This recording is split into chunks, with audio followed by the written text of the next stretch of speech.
সর্বপ্রথম কাজ হচ্ছে আপনাকে ঘুম থেকে উঠে স্নান করার পরে সূর্যদেবকে জল প্রদান করবেন এবং একাকী কোথাও যাবেন না। জলের মধ্যে একা ডুব দিয়ে স্নান করতে যাবেন না, নদী, পুকুর, সমুদ্র এই সমস্ত জায়গায় যাবেন না। তারপর হচ্ছে আপনি অন্য কারো বাড়ির রান্না করা খাবার খাবেন না বা অন্য কারো বাড়িতে গিয়ে ভোজন করবেন না। বিনা কারণে অন্য কারো বাড়িতে যাবেন না।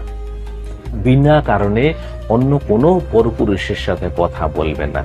নিজের স্বামীর সাথে সম্পর্ক ভালো রাখুন, কোনো রকম মনের মধ্যে উদ্বেগ আনতে দেবেন না বা অখুশি থাকবেন না, যেতে আপনার স্বামীর মনের মধ্যে খারাপ প্রভাব পড়তে পারে এবং তার প্রভাবে আপনার মনের মধ্যে প্রভাব পড়বে। আপনার মনের মধ্যে যে খারাপ প্রভাব পড়বে ওইটা সন্তানের মধ্যে সেই গুণ, সেই চরিত্র চলে আসে। সেই জন্য আপনাকে সবসময় প্রসন্ন থাকতে হবে, খুশি থাকতে হবে এবং